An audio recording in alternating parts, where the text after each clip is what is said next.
चलिए, आज हिंदी साहित्य की एक बहुत ही मशहूर और दिल पर असर करने वाली कहानी को समझते हैं, यशपाल की पर्दा। ये एक ऐसी कहानी है जो इज्जत, गरीबी और उस दिखावे की परतों को खोलकर रख देती है, जो अक्सर हमारी नज़रों से छिपी रहती हैं। कहानी की शुरुआत ही इस एक लाइन से होती है, जो असल में पूरी कहानी का सार है। सोचिए जरा, एक मामूली सा कपड़ा, एक पर्दा, कैसे किसी खानदान की पूरी इज्जत का बोझ अपने ऊपर उठाए हुए था। यही वो सवाल है जिसके इर्द गिर्द ये पूरी कहानी घूमती है। कहानी के जो मुख्य किरदार हैं वो हैं चौधरी पीरबख्श, और उनके लिए दरवाजे पर टंगा वो पर्दा सिर्फ एक कपड़ा नहीं है। नहीं, वो उनके खानदान की बची खुची इज्जत का आखिरी निशान है, और इसे वो किसी भी कीमत पर बचाए रखना चाहते हैं।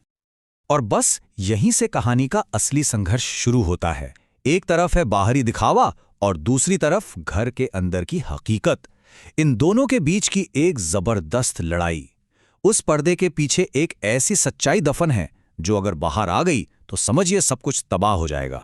लेकिन ये सवाल तो उठता है कि आखिर ये पर्दा इतना जरूरी बनी क्यों गया।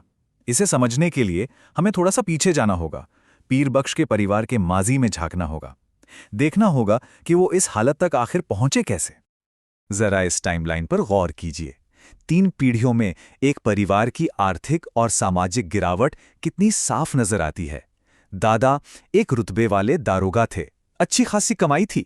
पिता की पीढ़ी क्लर्क बनी और पीरबख्श तक आते आते महीने की कमाई सिमटकर सिर्फ 12 रुपए रह गई। तो बात सिर्फ एक परिवार के गिरने की नहीं है, ये कहानी उस दौर के बदलते सामाजिक और आर्थिक हालात का भी एक आईना है, जहां अच्छी पढ़ाई और इज्जतदार रोजगार के मौके धीरे धीरे खत्म होते जा रहे थे। तो चलिए अब हिम्मत करके उस पर्दे के पार झांकते हैं और देखते हैं कि बाहरी दिखावे और अंदर की असलियत में कितना बड़ा फर्क था। पीरबख्श इज्जत का जो महल बनाने की कोशिश कर रहे थे, उसकी बुनियाद पूरी तरह से खोखली थी।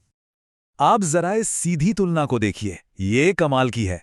एक तरफ मोहल्ले में चौधरी जी का सलाम है, दरवाजे पर इज्जत का पर्दा टंगा है और घर की औरतें कभी बाहर नहीं दिखती, और दूसरी तरफ घर के अंदर फाके हो रहे हैं, पहनने को छिथड़े हैं और सिर पर कर्ज का बोझ है जो हर दिन बढ़ता जा रहा है।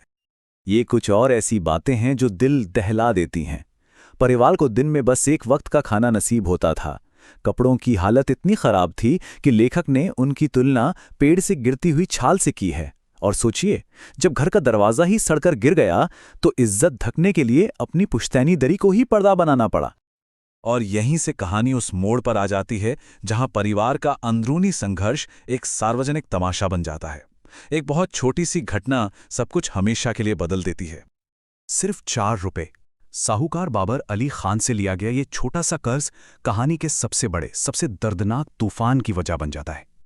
अब देखिए कि हालात कैसे एक के बाद एक बिगड़ते चले गए। पीरबख्श ने 7 महीने तक घरवालों का पेट काटा ताकि किस्त दे सकें, लेकिन महंगाई ने उनकी कमर ही तोड़ दी। जब वो पैसे नहीं दे पाए तो डर और शर्म के मारे घर में ही कैद हो गए, और फिर साहूकार उन्हें सबके सामने जलील करने उनके दरवाजे पर आ पहुंचा। ये साहूकार बाबर अली खान के शब्द हैं, और ये सिर्फ शब्द नहीं हैं, ये उस वक्त की बेरहमी और पीरबख्श की बेबसी का जीता जागता सबूत है। उनके पास अब ना तो पैसे थे और ना ही अपनी इज्जत बचाने का कोई और रास्ता बचा था।